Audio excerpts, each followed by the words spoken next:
গল্পের শুরুতে ইউসি নামে এক ছেলেকে দেখানো হয়, যে ট্রাভেল করতে ভীষণ ভালোবাসে। একদিন সে অলিভিয়াতে পৌঁছায় অ্যামাজন জঙ্গলে ট্রাভেল করার জন্য। ওখানে গিয়ে মার্কাস নামে একজনের সাথে দেখা হয়।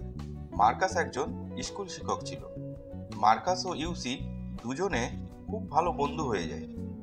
এরপর মার্কাসের বন্ধু ক্যাবিনের সাথে তাদের দেখা হয়ে যায়, যে একজন ফটোগ্রাফার ছিল। এরপর একদিন যখন ইউসি বাইরে ঘুরতে বেরোয়, তখন এক ব্যক্তি তাকে ডেকে বলে, তুমি কি আমেরিকান? ইউসি বলে, না। আসলে এই ব্যক্তির নাম কার্লস। সে ইউসিকে বলে, এই অ্যামাজন জঙ্গলে বহু শতাব্দী পুরনো ইন্ডিয়ান আদিবাসী রয়েছে। এদের সম্পর্কে কোনো কিছু এখনো কেউই জানে না। তুমি যদি সেখানে যেতে চাও তাহলে আমি তোমাকে সেখানে নিয়ে যেতে পারি। অ্যাডভেঞ্চার ইউসির ভীষণ পছন্দ। সে সর্বদা এমনি জায়গা খুঁজে বেড়ায় যেটি রহস্যে ঘেরা এবং সবার থেকে লুকিয়ে। ইউসি তার দুই বন্ধু মার্কাস এবং কেভিনকে সেইখানে যাওয়ার জন্য রাজি করিয়ে নেয়। তারা সবাই কার্লের সাথে মিট করে। কার্ল তাদের একটি ম্যাপ দেখিয়ে বলে, 3-4 দিন হেঁটে আমরা সেই জায়গায় পৌঁছে যেতে পারবো। এরপর ওরা সবাই প্রয়োজনীয় জিনিস কিনে প্লেনে করে সেই জায়গায় পৌঁছায়, যেখান থেকে তারা অ্যাডভেঞ্চার সফর শুরু করবে। ঘন জঙ্গলের মধ্য দিয়ে প্রথম দিনের সফর এরা শেষ করে এক জায়গায় ক্যাম্প করে। কার্ল তাদেরকে সেই আদিবাসী ইন্ডিয়ানদের জীবন কাহিনী শোনায়। রাতে ঘুমানোর সময় মার্কাসকে একটি পোকা কামড়ে দেয়। মার্কাস ভীষণ ভয় পেয়ে যায়। পরদিন সকালে তারা তাদের গন্তব্যস্থলের দিকে যেতে থাকে এবং সেই সময় ভীষণ বৃষ্টি এসে যায়। বৃষ্টির মধ্যেও তারা সামনের দিকে এগিয়ে যেতে থাকে। তারপর তারা একটি ছোট্ট আদিবাসী গ্রামে এসে পৌঁছায়। যখন তারা ওই গ্রামের মধ্যে ঢোকে, তখন আদিবাসীরা ভীষণ খুশি হয়ে তাদের কেয়ার করে। আসলে এই আদিবাসীরা কালকে আগে থেকেই জানতো, সেই জন্যই আদিবাসীরা পরিচিত বন্ধুর মতো তাদের সাথে মেলামেশা করে। ইউসি এবং তার দুই বন্ধু খুব খুশি হয়ে যায় এবং কয়েকটা দিন খুব ভালো সময় কাটায় এই আদিবাসীদের সঙ্গে। কিছুদিন পরে তারা আবার বেরিয়ে পড়ে সামনের দিকে। জঙ্গলের মধ্য দিয়ে যাওয়ার সময় কাল একটি হনুমানকে গুলি করে মেরে তাদের সাথে নিয়ে যায়। সন্ধ্যা হয়ে যাওয়ার পরে তারা এক জায়গায় ক্যাম্প করে আর সেখানে রাত্রি কাটিয়ে সকালে আবার বেরিয়ে পড়ে। তখন মার্কাসের হাঁটতে খুব অসুবিধা হয়, কারণ তার পা ইনফেকশন হয়ে যায় কন্টিনিউ জুতো পরে হাঁটার কারণে। মার্কাসের পা ঠিক হতে এখনো 4-5 দিন সময় লাগবে। সেই জন্য কার্ল মার্কাসের পা ঠিক না হওয়া পর্যন্ত ওখানে ওয়েট করতে বলে। কিন্তু ইউসি আর কেভিন রাজি হয় না। কেভিন বলে, আমরা যদি একটি নৌকা তৈরি করে নদীর রাস্তায় যাই তাহলে খুব সহজে ওই আদিবাসী অঞ্চলে আমরা পৌঁছে যেতে পারবো। কিন্তু তখন কার্লস বলে, নদীর রাস্তা দিয়ে যাওয়াটা খুব বিপজ্জনক হবে, সেই জন্যই এখানে থেকে অপেক্ষা করাই সব থেকে ভালো হবে। কিন্তু কেভিন ও ইউসি ওই আদিবাসী অঞ্চলে পৌঁছানোর জন্য এতই এক্সাইটেড হয়ে যায় যে কার্লসকে ওই নদীর রাস্তায় যাওয়ার জন্য রাজি করিয়ে দেয়। এরপর তারা গাছের ডাল দিয়ে নৌকা তৈরি করে ওই আদিবাসী অঞ্চলের দিকে যেতে শুরু করে। এখানে কার্ল জঙ্গল সম্পর্কে সবকিছু জানে, সেই জন্যই সে তাদের গাইড হিসাবে কাজ করে। তারা নদীর রাস্তায় যেতে যেতে বড় বড় ঢেউয়ের সামনে পড়ে নৌকার ব্যালেন্স হারিয়ে ফেলে। তখন কার্ল তাদেরকে নৌকা কিনারায় নিয়ে যেতে বলে, কারণ কার্ল সাঁতার জানে না। কিন্তু কেভিন নদীর রাস্তা দিয়ে যেতে চায়, ফলে কেভিন এবং কার্লের সাথে হাতাহাতি শুরু হয়ে যায়। তারা সবাই মিলে একটি মীমাংসায় এসে নৌকা কিনারায় নিয়ে আসে। কিনারায় এসে কার্ল বলে, আজ রাতে আমরা এখানেই ক্যাম্প করে থাকবো এবং কালকে আমরা এখান থেকে বেরিয়ে পড়ব। পরের দিন সকালে কার্ল তার ডিসিশন চেঞ্জ করে হেঁটে যেতে চায় ওই আদিবাসী অঞ্চলের দিকে, এবং ওদের বন্ধু মার্কাসের পা ঠিক হয়ে যাওয়ার জন্য সেও কার্লের সাথে যেতে রাজি হয়ে যায়। ফলে ইউসি এবং কেভিন এরা দুইজনই ওই নদীর রাস্তা দিয়ে যাওয়ার সিদ্ধান্ত নেয়। তারা 3 দিন পরে সামনের এক জায়গায় মিট করার সিদ্ধান্ত নিয়ে মার্কাস ও কার্ল সামনের দিকে হেঁটে যাওয়া শুরু করে। এইদিকে ইউসি ও কেভিন নদীর রাস্তা দিয়ে নৌকায় করে যাওয়ার সময় ভীষণ এনজয় করতে থাকে। আসলে এখানে তারা জানে না সামনে তাদের কি ভয়ঙ্কর অভিজ্ঞতা হতে যাচ্ছে। তারা নদীতে নৌকায় করে যেতে যেতে হঠাৎ এক সময় একটা বড় পাথরের সাথে নৌকা ধাক্কা খেয়ে তাদের নৌকা ভেঙে খণ্ড খণ্ড হয়ে যায়। তারা দুইজনই বহু কষ্টে একটি বড় পাথর আঁকড়ে ধরে জলের স্রোতে ভেসে যাওয়া থেকে নিজেদেরকে আটকায়। তারা ঠিক করে যে কোনো একজন কিনারায় পৌঁছে দড়ির সাহায্যে একজনকে বাঁচাবে কেবিন বহু কষ্টে কিনারায় পৌঁছায়, কিন্তু ইউসি কেবিনের বাঁচানোর আগে জলের স্রোতে হারিয়ে যায়। এরপর দেখানো হয় ইউসি জলের স্রোতের মধ্যে নিজেকে বাঁচানোর চেষ্টা করত।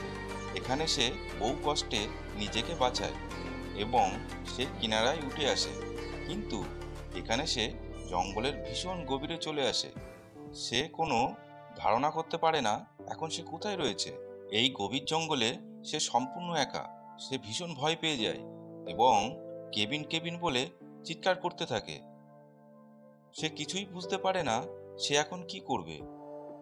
বেশ কিছু সময় পরে সে হঠাৎ দেখে তার ব্যাগ জলে ভেসে যেতে। সে বহু কষ্টে ব্যাগটিকে কিনারায় নিয়ে আসে। ব্যাগের মধ্যে সে প্রয়োজনীয় জিনিস খুঁজতে থাকে।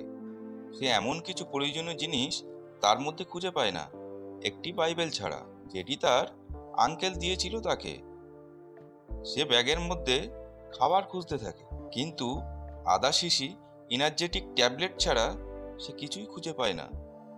সে একটি এনার্জেটিক ট্যাবলেট খেয়ে তার বন্ধু কেবিনকে এই গভীর জঙ্গলে খুঁজতে থাকে।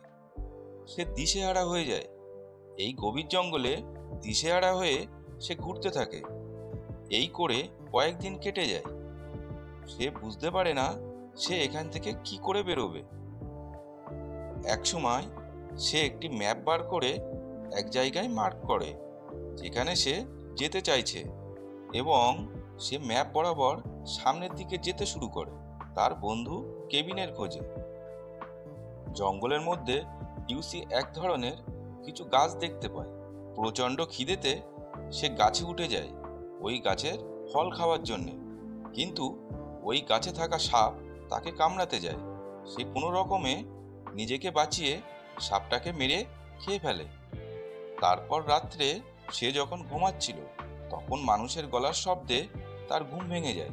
সে দেখে মার্কাস তার সামনে দাঁড়িয়ে আছে, কিন্তু সে টর্চের আলো ফেললে সেখানে কাউকে সে দেখতে পায় না। আসলে এখানে খিদের কষ্টে ও প্রচণ্ড মানসিক টেনশনে ইউসির মস্তিষ্ক তাকে ইলিউশন দেখাতে শুরু করেছে। এরপর ইউসি আবার ঘুমানোর চেষ্টা করে, কিন্তু সে ফিল করে তার আশেপাশে ভয়ঙ্কর কোনো জানোয়ার রয়েছে। তখন বাঁচার জন্য সে ব্যাগ থেকে মশা মারার স্প্রে বার করে লাইটার দিয়ে আগুন ধরিয়ে দেয় এবং সে জেগে বসে থাকে। সকালের দিকে সে ঘুমিয়ে পড়ে। ঘুম থেকে ওঠার পর সে দেখে তার কপাল ফুলে ব্যথা হয়ে আছে।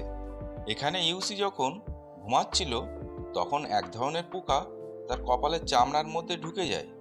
সে কপালের চামড়া কেটে সেই পোকা বার করে। খিদে তেষ্টায় ক্লান্ত হয়ে ইউসি তার ম্যাপ বরাবর রাস্তায় জঙ্গলের মধ্যে এগিয়ে যায়। এক সময় সে এক জায়গায় এক ধরনের পাখির ডিম দেখে। খিদেতে সে সেই কাঁচা ডিম গোগ্রাসে খেতে থাকে। তখন সে সেখানে আদিবাসী মানুষের জীবনযাপনের কিছু চিহ্ন দেখতে পায়। সে আশা ফিরে পায়। আশেপাশে কোনো জনবসতি আছে ভেবে খুব উৎসাহে সামনে এগোতে থাকে, কিন্তু কিছু দূর যাওয়ার পরেই সে পড়ে যায়। সে দেখে তার পায়ে ইনফেকশনের জন্যে ঘা হয়ে গিয়েছে। এই দেখে সে ভীষণ ভেঙে পড়ে আর ফেলে আসা আনন্দময় জীবনের কথা ভেবে কাঁদতে থাকে।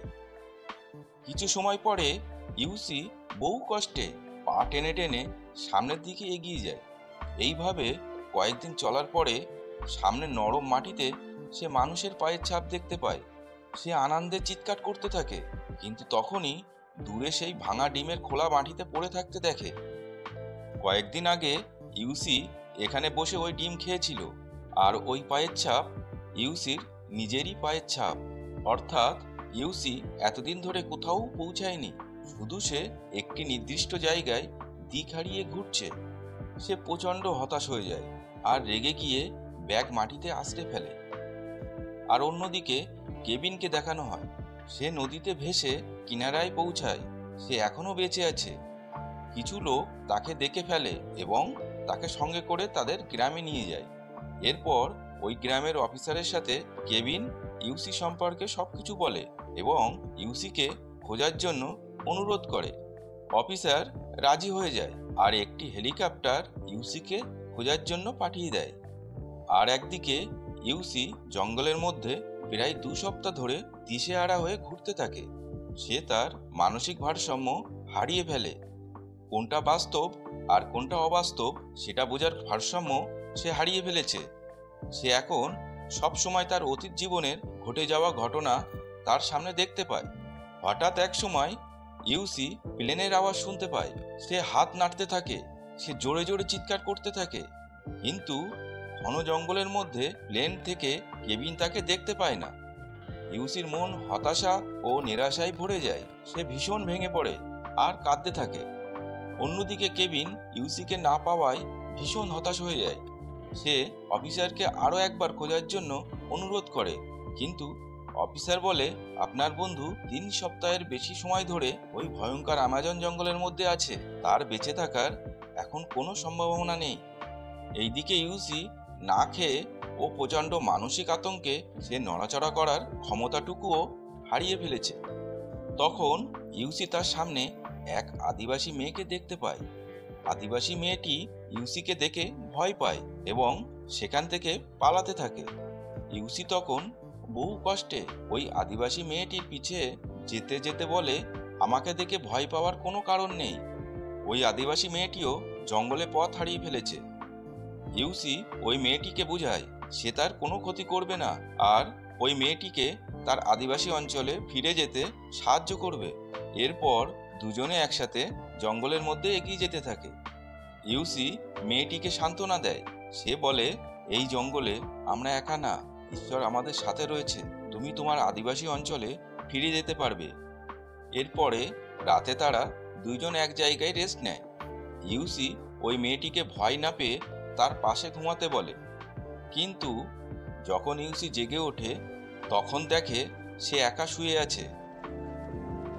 এখানে আসলে এই আদিবাসী মেয়েটি তার মনের কল্পনা, এতক্ষণ যাকে সে বাস্তব মনে করছিল। সে গভীর হতাশায় ডুবে যায় এবং দিশেহারা হয়ে যায়। তার মানসিক ভারসাম্য আবার হারিয়ে ফেলে। সেই সময় হঠাৎ তার পা চোরাবালির মধ্যে আটকে যায়। সে সবকিছু ভুলে ওই মুহূর্তের ওই বিপদ থেকে বেঁচে ওঠার আপ্রাণ চেষ্টা করে। ও রিয়ালাইজ করে এই চোরাবালি থেকে উঠতে গেলে ওকে শান্ত থাকতে হবে। ইউসি সামনে একটি গাছের লতা দেখতে পায়। সে ওটা ধরে অবশেষে ওই চোরাবালি থেকে উঠে আসে। সেই সময় দূর থেকে নদীর স্রোতের আওয়াজ শুনতে পায় সে, কিন্তু ইউসি ভীষণ দুর্বল হয়ে গিয়েছে। সে খোঁড়াতে খোঁড়াতে একটি গাছের পাশে যায় আর সেখান থেকে পিঁপড়ে নিয়ে নিজের গায়ে ছেড়ে দেয়। আর পিঁপড়ের কামড়ে যন্ত্রণায় চিৎকার করতে থাকে আর দৌড়াতে থাকে। আসলে ইউসি এখানে এমন করে কারণ যন্ত্রণায় অবশিষ্ট মানসিক শক্তিতে, যাতে করে সে ওই নদীর কিনারায় পৌঁছাতে পারে। নদীর কিনারায় পৌঁছে ইউসি একটি সাইন তৈরি করে যেন তার বন্ধু কেবিন তাকে সহজে খুঁজে পায়। ইউসি বেঁচে থাকার সমস্ত শক্তি হারিয়ে ফেলে। সেই সময় তার সামনে দিয়ে একটি কচ্ছপ যায়। ইউসি প্রচণ্ড খিদেতে একটি পাথর তুলে কচ্ছপটিকে মারতে যায়, কিন্তু শেষে সে ওই কচ্ছপটিকে না মেরে তার সাথে আপন মনে কথা বলতে থাকে। ইউসির বেঁচে থাকার সমস্ত আশা শেষ হয়ে যায়। ও জেনে যায় মৃত্যু তার সামনে। একসময় সে নিস্তেজ হয়ে ওখানে ঘুমিয়ে পড়ে। এরপর বেশ কিছুদিন পার হয়ে যায়। হঠাৎ একদিন সকালে কেবিন ওখানে পৌঁছে যায় তাকে খুঁজতে। কেবিন ইউসির সাইন দেখতে পায়, কিন্তু ইউসিকে কোথাও দেখতে পায় না। কেবিন হতাশ হয়ে ভাবে তার বন্ধু ইউসি আর বেঁচে নেই আর বোট ঘুরিয়ে সে ফিরে যেতে থাকে। এইদিকে ইউসি কেবিনের বোর্ডের আওয়াজ শুনতে পায়। সে দাঁড়িয়ে চিৎকার করতে চেষ্টা করে, কিন্তু তার শরীর ভীষণ দুর্বল হওয়ার জন্যে তার গলা থেকে কোনো আওয়াজ বেরোয় না। সে দাঁড়িয়ে তার শেষ বাঁচার আশা শেষ হতে দেখে। হঠাৎ পিছন ফিরে কেবিন তার বন্ধু ইউসিকে দেখতে পায়। সে আনন্দে চিৎকার করে ওঠে। এরপর বোট ফিরিয়ে নিয়ে গিয়ে কেবিন ইউসিকে জড়িয়ে ধরে আর আনন্দে তারা দুইজনই কেঁদে ফেলে। এরপর কেবিন ইউসিকে রেস্কিউ করে গ্রামে ফিরিয়ে নিয়ে আসে। এই মুভিটি সত্য ঘটনা অবলম্বনে করা। মুভির শেষে আমরা জানতে পারি কার্ল ইউসির সাথে মিথ্যে বলেছিল। কার্ল একজন টেররিস্ট ছিল। এই ঘটনার পরে কার্ল ও মার্কসের কোনো খোঁজ পাওয়া যায়নি।